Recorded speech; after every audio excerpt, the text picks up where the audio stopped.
For 15 years, the world believed she was a ghost, a casualty of a mission that never happened. But when the president's daughter vanished from an elite academy, a quiet, overlooked janitor would become America's last hope.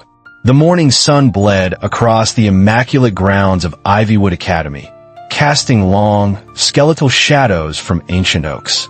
It was a sanctuary of privilege, a place where the children of senators and tech titans learned the art of ruling the world. Here, even the president's daughter, Madison Garrett, was meant to be just another face in a sea of inherited influence. That was the illusion, anyway. Emily Carter, known to the world of Ivywood as Maria Valdez, pushed her cleaning cart along the cavernous, marble floor hallway. Her movements were a study in quiet efficiency, honed over 8 months of pre-dawn arrivals and post-dusk departures. To the gilded youth who occasionally glanced her way, she was less a person and more a part of the building's infrastructure. A middle-aged woman in a faded gray uniform who emptied their designer trash and mopped up their careless spills. Her hair, a nondescript shade of flaxen, was always pulled back in a severe bun, and her gray eyes, the color of a stormy sea, were perpetually downcast. "Excuse me," a sharp voice cut through the morning quiet. Ashley Richardson, a senior whose father's pharmaceutical empire could buy small countries, pointed a perfectly manicured finger. "You missed a spot by the fountain." Emily looked up. Her gaze met Ashley's for a fraction of a second, flat and unreadable. "Si, señorita. I fix now." Her accent was a carefully constructed shield, thick and deferential. Ashley rolled her eyes, a gesture of casual dismissal, and swept down the hall with her friends, their laughter echoing off the polished stone. They were a vibrant contrast to Emily's deliberate drabness, their designer backpacks and effortless style a world away from her worn, clean work boots. To them, she was invisible, but Emily saw everything about them. She knew Ashley's class schedule, her secret smoking spot behind the gymnasium, and the telltale tremor in her hand when she lied to her father on the phone. She knew the senator's son, Bradley, suffered from crippling anxiety attacks he masked with bravado. And she knew that Madison Garrett, the president's daughter, was far more perceptive than the Secret Service agents shadowing her every move gave her credit for. As Emily worked, her motions were deceptively simple. An outsider might see a janitor mopping a floor. A trained observer would see a systematic sweep of the environment. Her eyes, constantly moving, cataloged every detail. Exit points, security camera blind spots, the subtle shift in weight of a new substitute teacher that betrayed the concealed weapon under his jacket. Another federal agent, she thought, part of the expanded detail.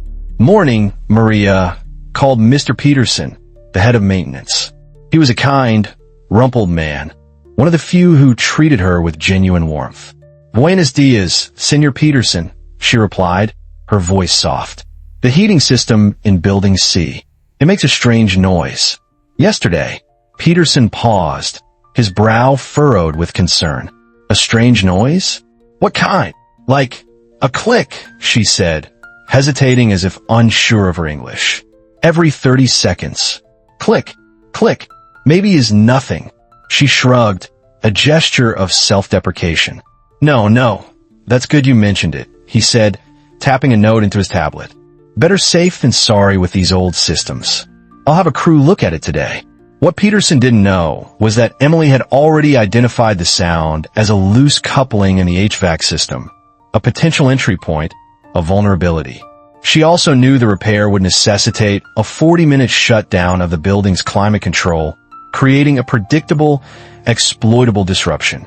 These were the details that mattered, the invisible threads of cause and effect that wove the fabric of security.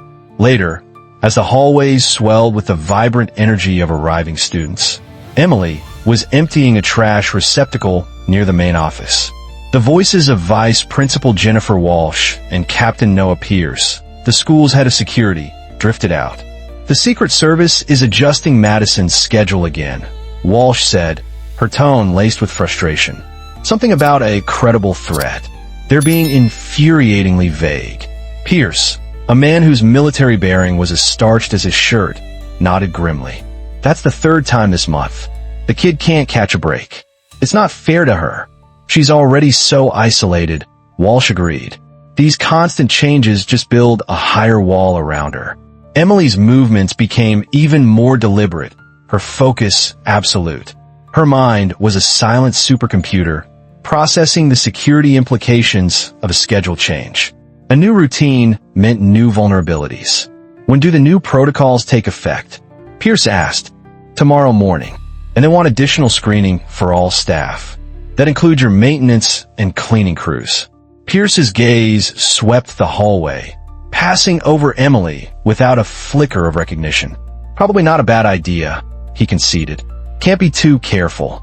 As they walked away, a cold knot tightened in Emily's stomach.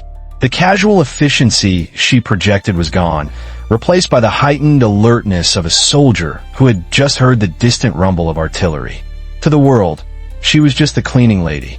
But deep in the quiet, forgotten corners of Ivywood Academy, a ghost was standing watch. The following morning arrived with a palpable tension clinging to the air like damp fog. Emily clocked in at 5:30 a.m., her senses on high alert. The cryptic text from a night before had been a ghost from a past she had buried 15 years deep. As she moved through the silent, cavernous halls of Ivywood, she saw the world not as a janitor, but as an operator. The anomalies were subtle, almost imperceptible, but to her, they screamed a warning. The delivery truck that had been parked across the street for 3 days had shifted its position by 10 feet, optimizing its line of sight to the main entrance. The substitute teacher from yesterday, a man whose posture was too rigid for an educator, was back, even though the regular teacher, Mrs. Henderson, had returned from sick leave. And 2 new maintenance workers, allegedly from the heating company Peterson had called, moved with a synchronized purpose that had nothing to do with HVAC repair. Maria, Mr. Peterson's voice was a welcome, familiar sound in the charged atmosphere. He approached, his usual cheerful demeanor strained. Thanks for that tip about the heating system. The crew found a serious issue. Could have been dangerous. She looked up from her mop, her expression a careful mask of humble concern. It's good they fix. Safety is important. Absolutely, he said, then lowered his voice slightly. Hey, I don't suppose you've noticed anything else unusual lately? Any people who don't belong? Strange vehicles? The question was framed casually, but Emily detected the underlying pressure. Someone had told him to ask. Unusual? No, senor. She hesitated, feigning uncertainty. But the men who fix the heating, they ask many questions. Peterson's focus sharpened. What kind of questions? About the school schedule, she said, her voice barely a whisper. When students arrive, when they leave, and about the student pickup area, where the parents wait, and the security cameras, where they point. She finished with an apologetic shrug. I tell them I just clean. I don't know these things. You did the right thing to mention it, Peterson said, his voice tight with a new urgency. I'll pass this on to Captain Pierce. As he hurried away, Emily's mind raced. The repair crew had indeed asked those questions, but they had asked them to the wrong person. Maria Valdez, the cleaning lady, wouldn't know. But Samantha Cross, former Delta Force operative, had memorized the school's entire security blueprint. Every camera, every sensor, every blind spot within her first week. 20 minutes later, Captain Pierce found her near the main entrance. Unlike Peterson, Pierce moved with the coiled readiness of a man who had seen combat, and his eyes held the weary suspicion of one who expects the worst. Maria, he began, his tone a careful blend of friendly and probing. Mr. Peterson said you had some concerns about the repair crew. See, Capitan Pierce, she said, her gaze fixed on the floor. Maybe it's nothing, but they seem very interested. Pierce nodded, studying her face. Have you seen anything like that before? In your experience working at schools? It was a test. He was probing for a reaction, trying to gauge if she was just a nervous civilian or something more. She chose her words with surgical precision. I work many places, senor. Sometimes people pretend to be workers. To steal computers, maybe. Or, she lowered her voice conspiratorially. They look for information. About the rich families. What made you think these men were different? She paused, as if struggling to find the right words in English. Their hands, senor. Very clean. No calluses. And their tools, all brand new. A real repairman. His tools have marks. From use. Pierce's eyebrows lifted a fraction. It was a detail a professional would notice. You're very observant, Maria. My papa, she said, offering the pre-packaged lie. He was a carpenter. He'd teach me to notice these things. The explanation was plausible, but Pierce's gaze lingered. Have you ever had any security training? Military service, perhaps? Oh no, senor, she said, a small, nervous laugh escaping her lips. I just clean and try to stay safe. My neighborhood in Los Angeles is not always a good place. You learn to watch for trouble. Before he could press further, his radio crackled. Captain Pierce to the main office. Priority 1. Excuse me, Maria, he said, his focus shifting instantly. Thank you. If you see anything else, find me immediately. As Pierce strode away, Emily felt the familiar, cold adrenaline begin to seep into her veins. The pieces were moving.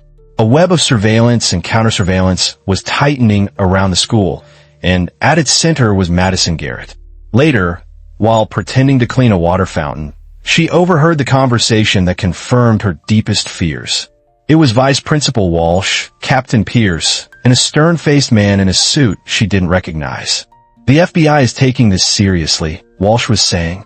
They want to move Madison to a secure location until they can neutralize the threat. What's the nature of the threat? The stranger asked, his voice crisp with federal authority. Kidnapping attempt, Pierce replied grimly. Multiple intelligence sources are pointing to something planned for this week. The president has been briefed. They were going to move her. They were going to walk her right into the open, away from the one place, the one person who could truly protect her. The knowledge that they planned to move Madison acted like a catalyst, transforming the low hum of Emily's vigilance into a piercing siren. The official security apparatus, with all its resources and protocols, was about to make a catastrophic mistake. They saw a threat and planned to run from it, failing to understand that the enemy had already anticipated their retreat and turned it into a chute leading directly to a slaughterhouse. Emily knew she had to intervene, but a direct warning would shatter her meticulously crafted cover. It had to be subtle, a seed of doubt planted in the right mind. Her opportunity came that afternoon. The bell had just rung, signaling the end of the period, and the hallways were a chaotic river of students. Emily positioned her cart near Madison's locker, her movements slow and methodical as she polished a brass plaque on the wall. Madison arrived, her expression tense. The constant surveillance was clearly taking its toll. The teenage girl's shoulders were slumped with a weariness that went beyond homework and high school drama. Excuse me, miss? Madison's voice was polite, but held a note of command that was pure genetics. Could you help me? I can't quite reach that book on the top shelf. It was the first time the president's daughter had ever spoken to her directly. Emily turned, feeling the weight of those intelligent, observant eyes. They were her father's eyes, analytical and sharp. Of course, senorita. As Emily reached up and retrieved a heavy chemistry textbook, Madison leaned in closer, her voice dropping to a near whisper. You've been watching me, haven't you? The question was a direct hit, fired with unnerving accuracy. Emily kept her expression placid, a mask of mild confusion. I am sorry, senorita. I don't understand.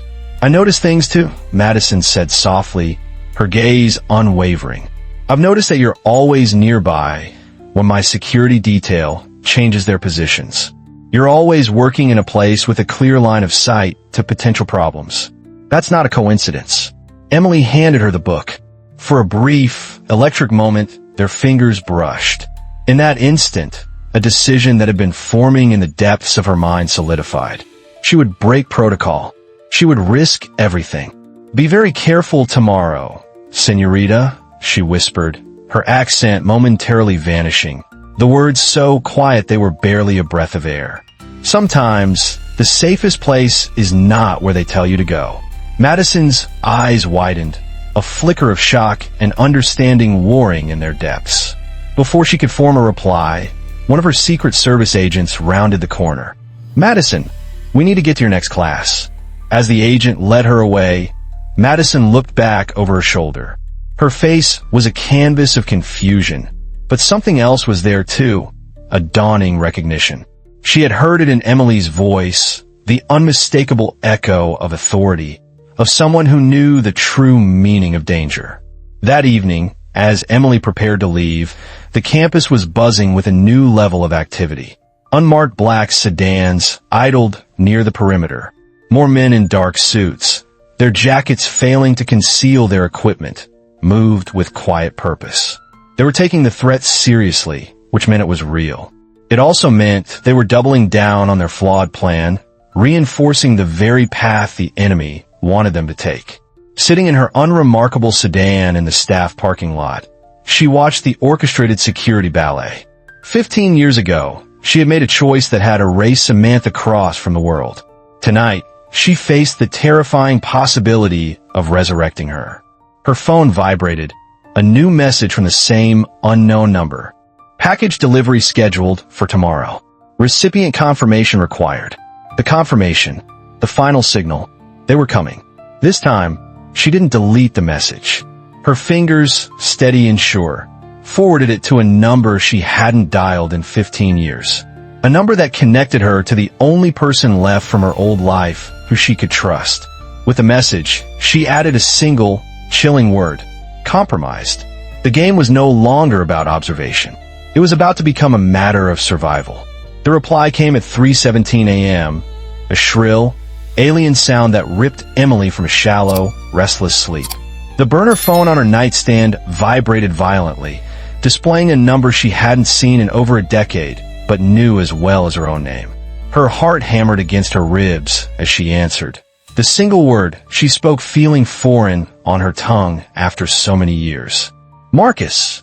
The voice on the other end was rougher, weathered by time, but achingly familiar. A voice that had once guided her through firefights and whispered encouragement in the darkest hours.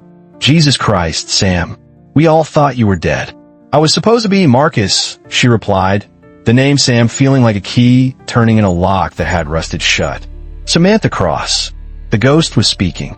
"But we have a problem. A big one.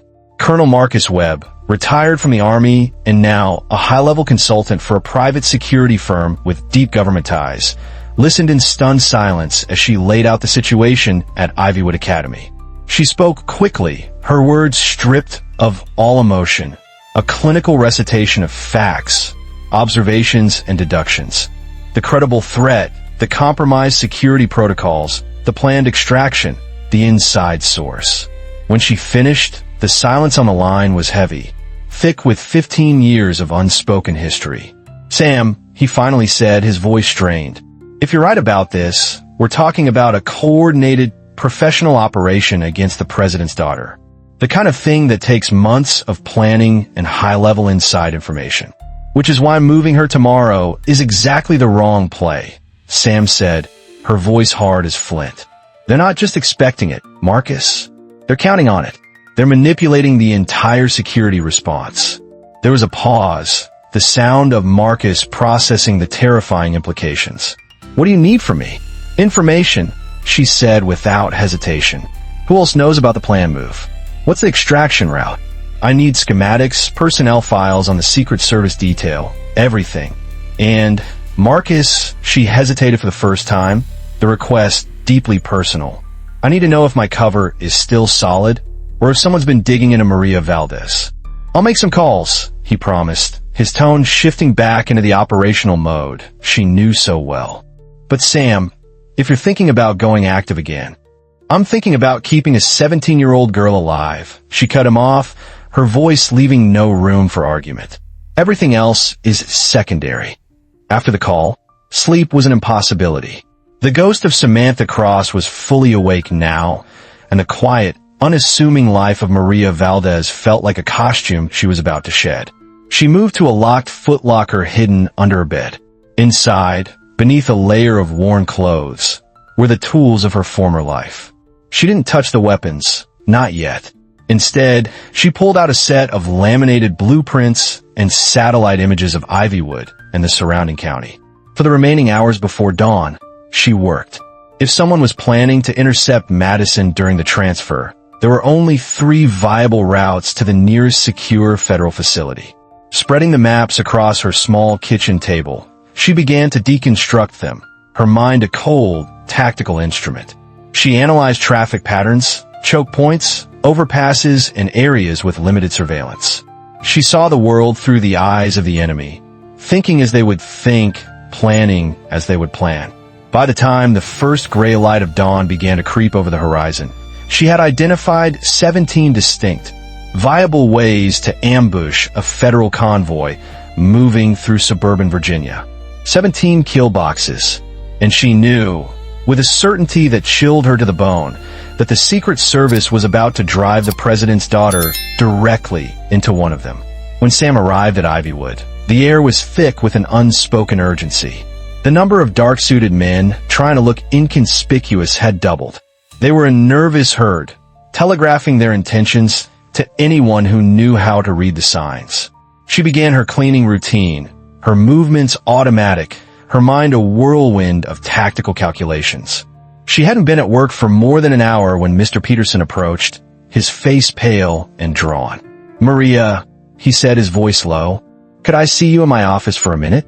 The request was a blaring alarm. She followed him to the cramped maintenance office. Captain Pierce was there, his arms crossed, his expression grim. Beside him stood a man she hadn't seen before. He wore an expensive, perfectly tailored suit and carried himself with the unshakable confidence of someone who wielded immense authority. His eyes, cold and analytical, swept over her, cataloging, assessing, dismissing. "Maria, this is Agent Derek Hayes from the Secret Service," Pierce said. "He has some questions for you." "Ms. Valdez," Hayes began, his voice smooth and sharp as polished steel. He didn't use her fake first name. A deliberate power play. "Captain Pierce tells me you noticed some unusual behavior from a repair crew." "Si, senor," she mumbled, keeping her eyes downcast. "They ask many questions. Not about heating." "What kind of questions specifically?" he pressed. She repeated the story, carefully maintaining her nervous, broken English persona, all while studying Hayes's micro-expressions. He was good, a master of the poker face, but she saw the slight tightening around his eyes when she mentioned the crew's interest in the student pickup procedures. He already knew. This wasn't an interview. It was a test. "Ms. Valdez, how long have you been employed in school maintenance?" 7 years, senor. Different schools. Always cleaning. And before that, house cleaning, restaurant work.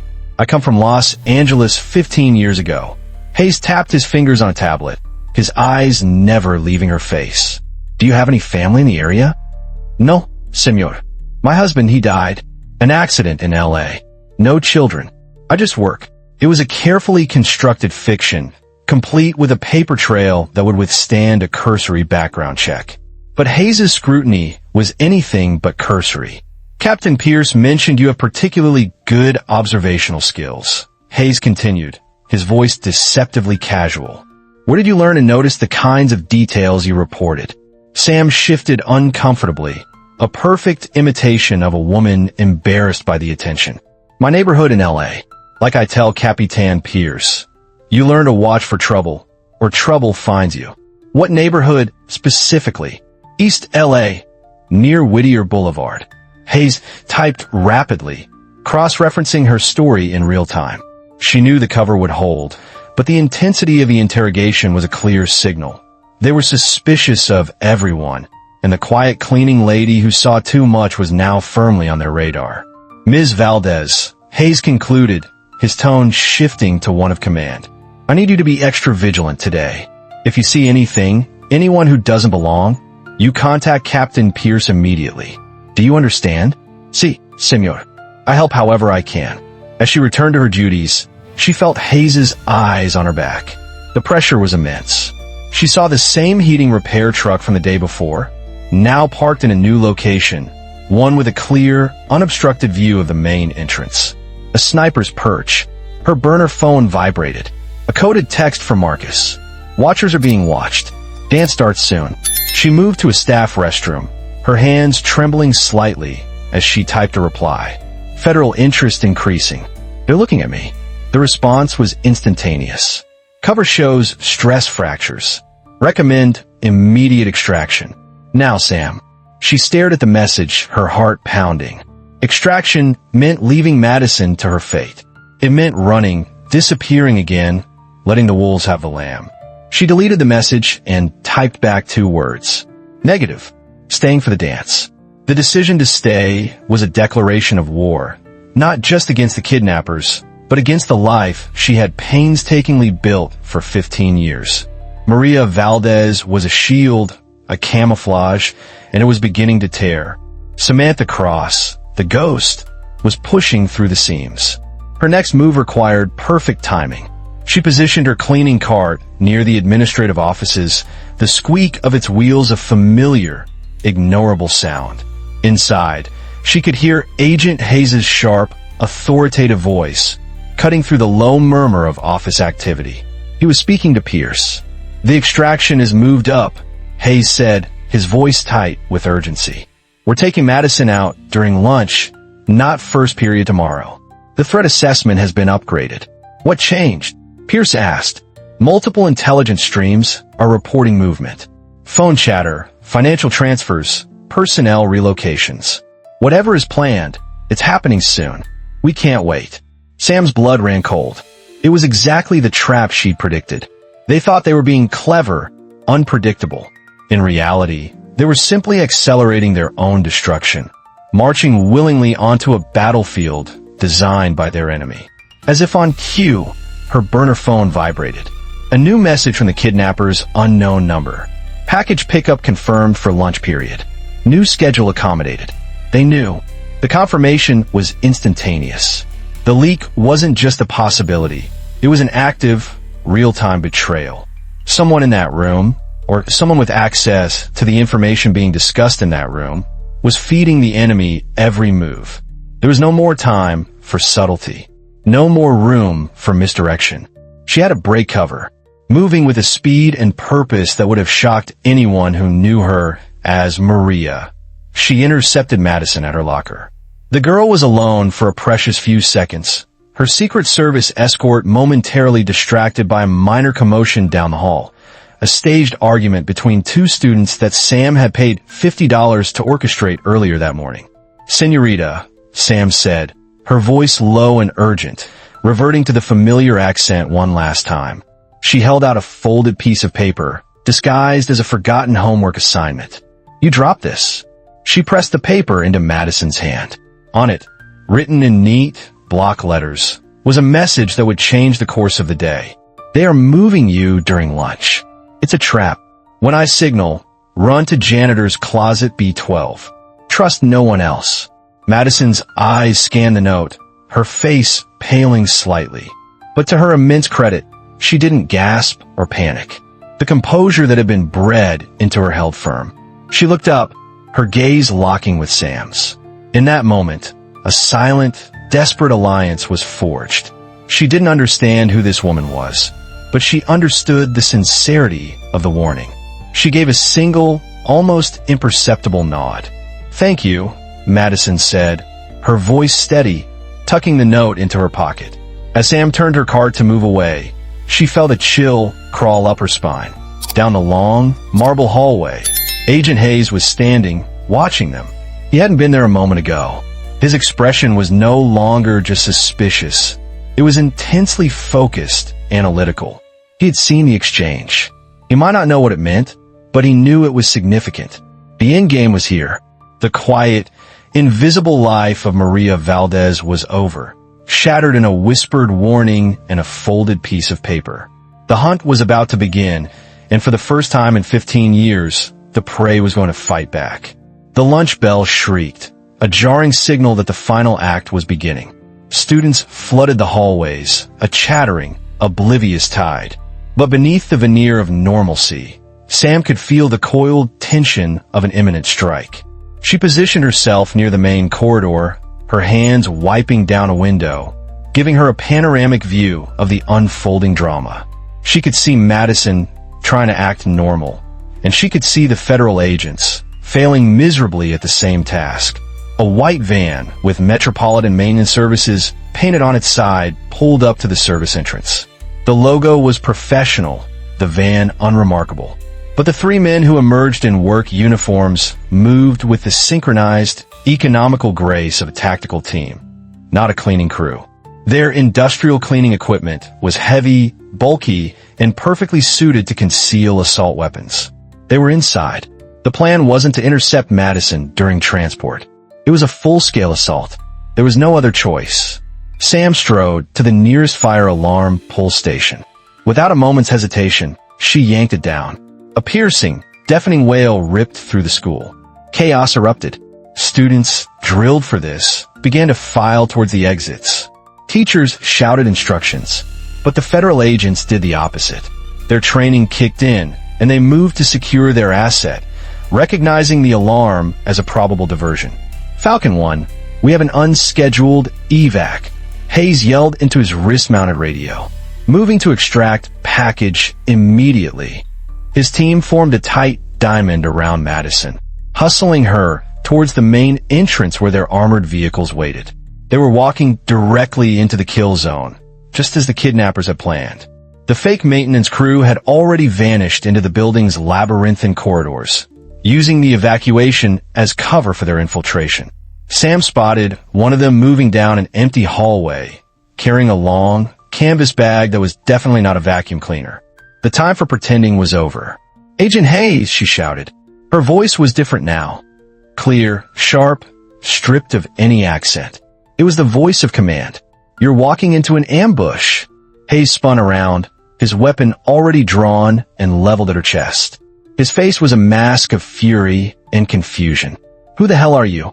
"Someone who's been watching this school a lot longer than you have," she shot back, her posture transforming, her body settling into a combat stance she hadn't used in 15 years. "There are at least 3 hostiles inside this building. Your extraction route is compromised." "How do you—" Before he could finish, the world plunged into darkness. The main power was cut. Emergency lights flickered on, casting the hallways in a hellish, pulsating red glow. "Because this is exactly how I would do it," Sam said grimly.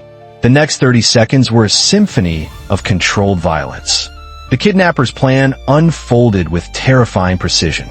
Smoke grenades detonated, filling the corridor with a thick, choking fog that reduced visibility to inches. Then came the flashbangs, disorienting explosions of blinding light and deafening sound that sent Hayes' team reeling. Through the smoke and chaos, armed figures emerged, moving with the fluid lethality of professional soldiers. They knew exactly where the agents would be, exactly how they would react. In the midst of the pandemonium, Sam grabbed Madison's arm. The girl was frozen, her face a mask of terror. "B-12, Sam yelled over the din now. She pulled Madison with her, breaking away from the firefight. She moved through the smoke-filled, red-lit darkness not with panic, but with an intimate knowledge of the school's layout. Behind them, the sharp crack of automatic gunfire echoed as Hayes' outmaneuvered team desperately fought back. Janitor's Closet B-12 was her destination. A forgotten room in a disused wing, not on any of the standard building schematics the kidnappers might have acquired. It was their only chance. The heavy metal door of Janitor's Closet B-12 slammed shut, plunging them into near-total darkness and muffling the sounds of the firefight outside to a dull, percussive thudding. For a moment, there was only the sound of their own ragged breathing. "Who are you?" Madison demanded, her voice shaking but firm. She backed against a shelf of cleaning supplies, her eyes wide in the sliver of red light filtering under the door. "And don't you dare tell me you're just a cleaning lady." "I'm someone who's going to keep you alive," Sam replied, her hands already moving in the dark, feeling for the object she knew was there. Her burner phone vibrated, a message from Marcus. She ignored it for now, but we have to move fast. They'll be doing a systematic search, and they'll find this closet eventually. "The Secret Service agents," Madison began, her voice cracking. "They were outnumbered, outgunned. It was like they knew exactly what my team was going to do. This operation was planned by professionals with inside information," Sam confirmed, her voice devoid of comfort, focused only on the mission. Madison's face paled as the implication hit her. "You're saying someone on our side betrayed us?" "I'm saying someone has been feeding your every move to people who want to hurt you," Sam said grimly. "And right now, I'm the only thing standing between you and them."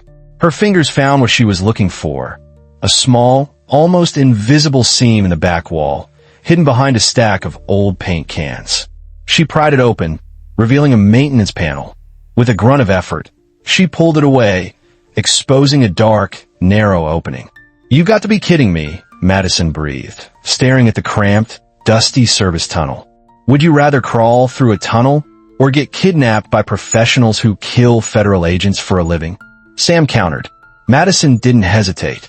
She squeezed into the opening, and Sam followed, pulling the panel shut behind them, sealing them in utter blackness.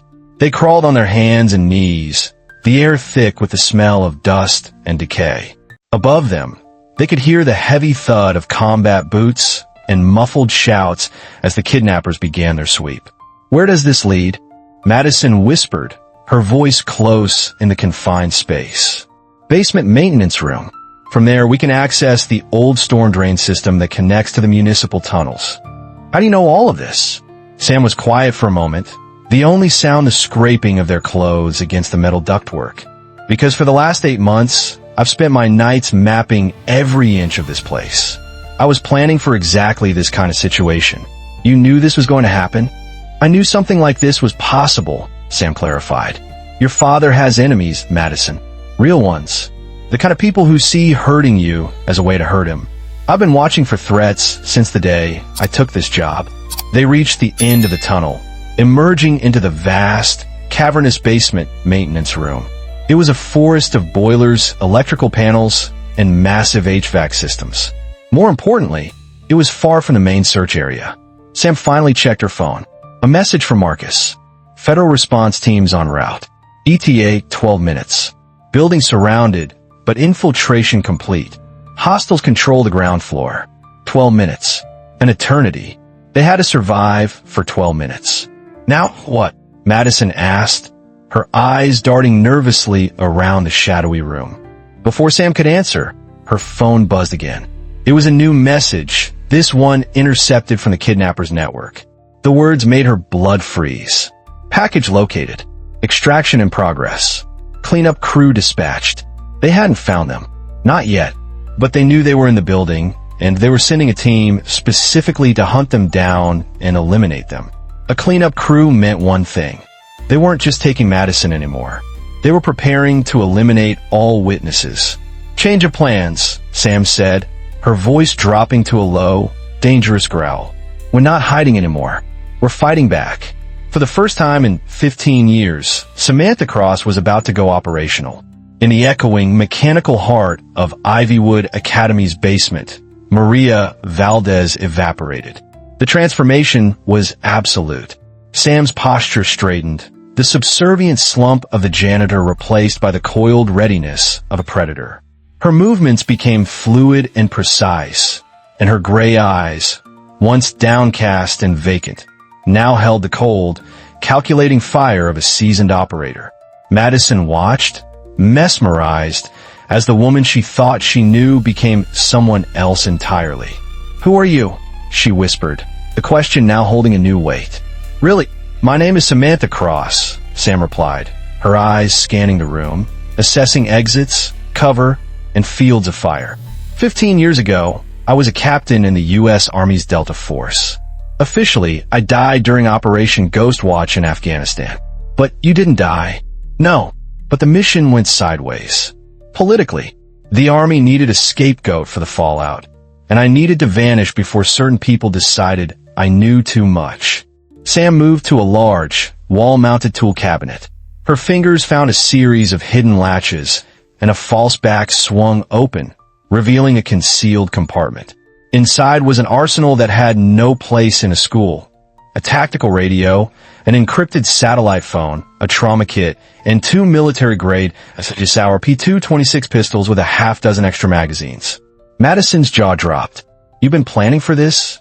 "I've been planning for something like this since the day I took this job," Sam confirmed, her hands a blur of practiced efficiency as she checked the weapons, chambering a round in each. Your father's enemies are not the kind to send polite letters. Her encrypted phone buzzed. It was Marcus. Building compromised. Hostile count minimum 12, maximum 15.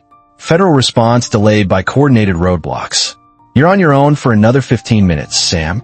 15 minutes. Against a platoon of professional mercenaries. Samantha, Madison said, her voice quiet but intense. What happened 15 years ago?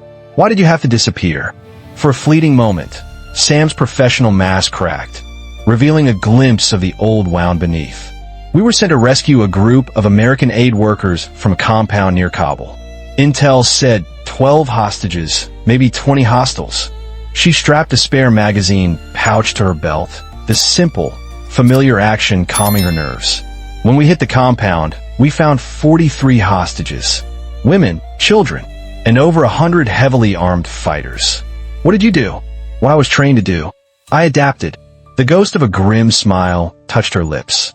We got 38 people out alive, including a senator's daughter and the children of 3 ambassadors. But something went wrong, Madison prompted, sensing the dark heart of the story. The plan was for an air strike to level the compound after we extracted the hostages, clean up the mess. But someone in command got greedy. They wanted the intelligence inside that compound more than they wanted us to get out alive. The strike came in early. They bombed the compound while you were still inside. Madison asked, horrified. Sam nodded, her eyes distant. My entire team was wiped out. I survived because I was in a separate building, securing our exit. Officially, we all died in that airstrike. A heroic sacrifice. My God, when I finally made it back to base, I was debriefed by a panel of Pentagon brass. They told me the mission was a success and that my version of events, the early airstrike, the unnecessary loss of my men, was now classified. To speak of it would be treason. So you disappeared. They gave me a choice, Sam said, her voice bitter. A new identity or a federal prison. I chose to become a ghost. She chambered around, the metallic slide of the pistol echoing in the cavernous room. These men upstairs, they're professionals. Well-equipped, well-trained. But they made one critical mistake. What's that? Sam looked at Madison, her eyes blazing with a fierce, protective light. They assumed I was just a cleaning lady. The sound of heavy boots on the concrete stairs above them signaled the end of their conversation. The hunt had reached its final stage. Listen to me, Sam said, her voice dropping into the calm, authoritative tone of a commander on the battlefield. I'm going to get you out of here, but you need to follow my instructions to the letter. No questions, no hesitation. Can you do that? Madison, daughter of the most powerful man in the world, looked at the former ghost and nodded. Yes, good, because in about 30 seconds, I'm going to start a war in this basement. And our only chance is if you trust me completely. The door at the top of the stairs exploded inward.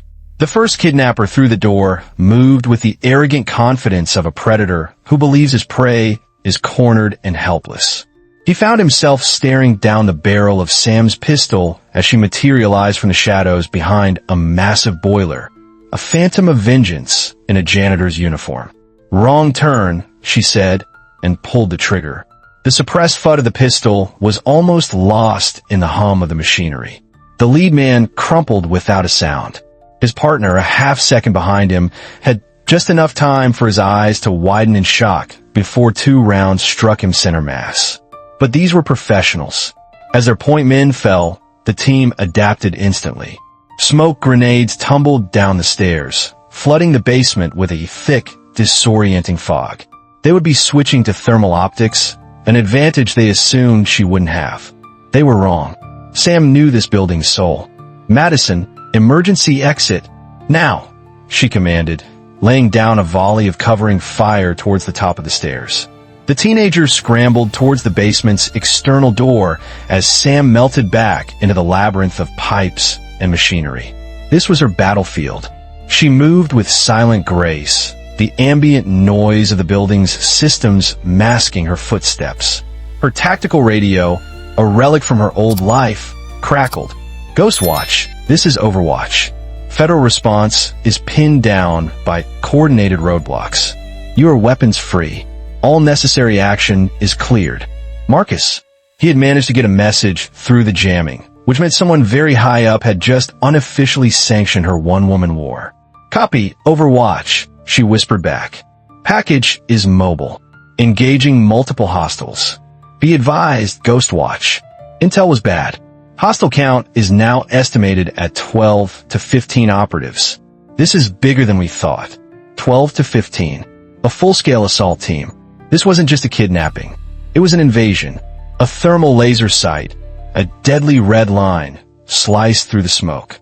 Sam dropped, the beam passing inches above her head. She flanked wide, coming up behind the operative and neutralizing him before he could raise an alarm. Bravo 2 is down. A voice barked over the kidnapper's radio, which she'd taken from the first man down. Target is armed and extremely dangerous. This is not a civilian. Repeat, not a civilian. Copy that. Implement Protocol 7. Full tactical response authorized. Protocol 7.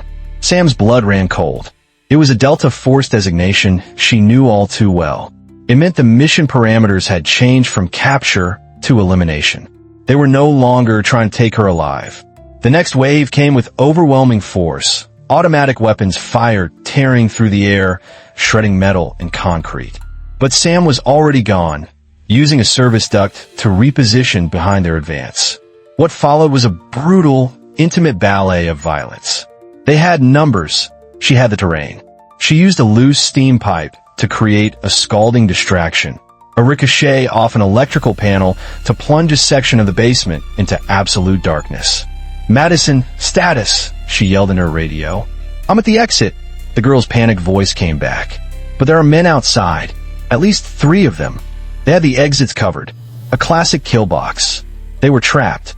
Alpha team, we need to end this now. The kidnapper's commander yelled over the radio.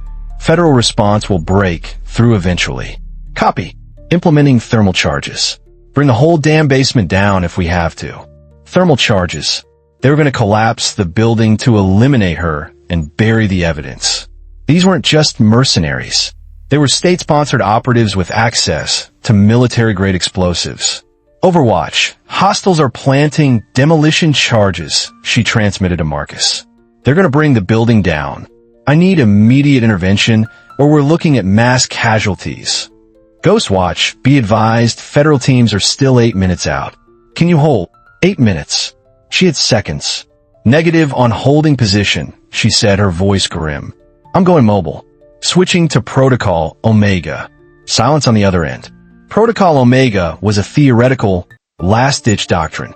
A suicide mission. It meant abandoning all defense and launching an all-out, single-operator assault against a superior enemy force. Ghostwatch, confirm your last. Marcus's strained voice requested. Confirmed, Overwatch, she said, checking her last magazine. If they want a war, they're going to get one. Protocol Omega was the embodiment of a soldier's final, desperate gamble. It was a doctrine born of hopelessness, designed for a situation with no survivable outcome. As Sam moved through the smoke-filled chaos toward the demolition team, she wasn't thinking about survival. She was thinking about the single, unshakable objective, Madison's life. The kidnappers were working with cold, professional efficiency, placing thermal charges on the primary support columns. The collapse would be controlled, precise, and utterly devastating. Charlie team, placement complete on support beam 7. A voice crackled over their radio. Initiating timer sequence. They were talking about Madison as if she were a piece of cargo. The casual dehumanization ignited a cold fury in Sam's chest. She emerged from behind a massive air conditioning unit, a wraith in the swirling smoke, her suppressed pistol pressed to the base of a demolition specialist skull before he even knew she was there. Timer sequence, she whispered, her voice a deadly hiss. How long? The man tensed. 60 seconds, he gritted out.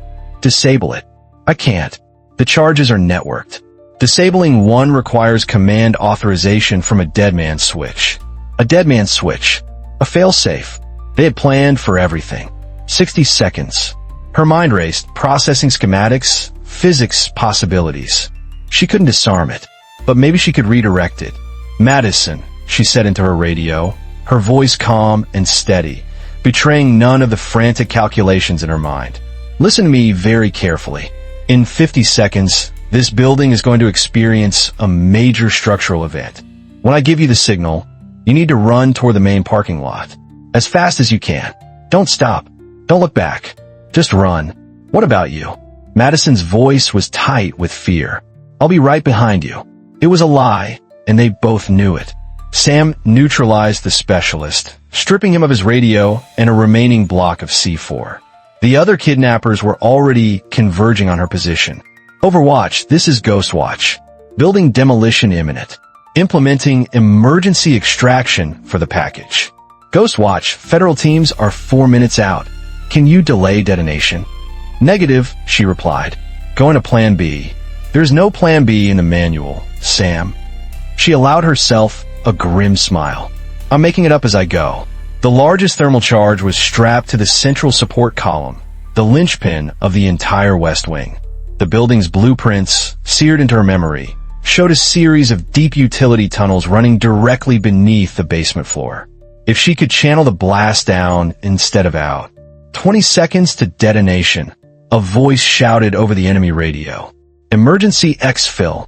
Mission scrubbed." They were abandoning the operation, cutting their losses. Sam worked with frantic speed, slapping her captured C4 onto the heavy steel utility access panel directly below the central column. It was a desperate, insane gamble. A prayer to physics. "Madison, run. Now!" She could hear the girl's footsteps pounding on the concrete above. 10 seconds. Sam dove behind the same massive boiler that had been her shield, pulling a heavy canvas tarp over herself. 5, 4, 3, 2, 1. The world ended in a cataclysm of fire and thunder. The concrete floor bucked and heaved. Steel screamed. Pipes burst. The sound was a physical blow, a wave of pressure that crushed the air from her lungs. But the building didn't collapse. Her gamble had paid off. The blast had been channeled downward, pulverizing the sub-basement, but leaving the main structure, however damaged, standing. Dust, smoke, and the smell of cordite filled the air. Sam pushed the tarp off, her body a symphony of aches and bruises. A ringing in her ears deafened her. But she was alive. With shaking hands, she keyed her radio. "Overwatch, this is Ghostwatch. Package status." The reply was broken by static. "Secure. Federal teams have her in custody. What's your status, Ghostwatch?" Sam looked around at the apocalyptic devastation. The basement was a tomb, littered with rubble and the bodies of the kidnappers who hadn't made it out. "Ghostwatch is operational," she rasped. "But I think my cover is blown." Through the ringing in her ears, she heard new sounds. Shouting from above. The crunch of boots on concrete. Federal agents. After 15 years in the shadows, Samantha Cross was about to step into the light. The beam of a tactical flashlight cut through the dust-choked gloom, pinning Sam in its glare. "Federal agents. Identify yourself," a voice commanded. She remained behind the boiler, her hands raised and visible, her weapons pushed far away. "Samantha Cross, former Delta Force," she called back, her voice raspy but steady. "Currently unarmed." She emerged slowly into a circle of leveled weapons. These were the pros, FBI's hostage rescue team. At their lead was Agent Hayes, his face a mask of disbelief. "Ms. Valdez," he said, the name sounding absurd in the war zone she had created. "Or should I say Ms. Cross?" "Either works," she replied, "though I suspect Maria Valdez just died in this basement." "What happened here?" Sam gestured at the carnage. "Professional extraction team. They came for the president's daughter. They were willing to bring down the building to cover their tracks." Hayes' radio crackled. "Sir, we need you topside. The package is requesting to speak with the janitor." He stared at Sam, a new, dawning respect in his eyes. They escorted her up into the surreal aftermath. The school grounds were a sea of flashing lights, emergency vehicles, and federal agents. Madison, wrapped in a shock blanket, saw her and ran over, ignoring the protests of her security detail. "You're alive," she breathed, her eyes filled with tears of relief. Harder to kill than I look, Sam managed a weak smile. I have to know, Madison said, her voice low. Were you assigned to protect me? Or did you choose to? Sam looked into the eyes of the young woman she had almost died for. I chose to. A black SUV screeched to a halt, and a man of immense authority stepped out, Director Michael Reeves of the Secret Service. Ms. Cross, he said, his voice grave. We need to talk. The president would like a word. Hours later, she stood in the Oval Office. President Jonathan Pierce, his face etched with a father's terror and a leader's fury, sat behind the resolute desk. Flanking him were Director Reeves, the National Security Advisor, and the Deputy Director of the CIA.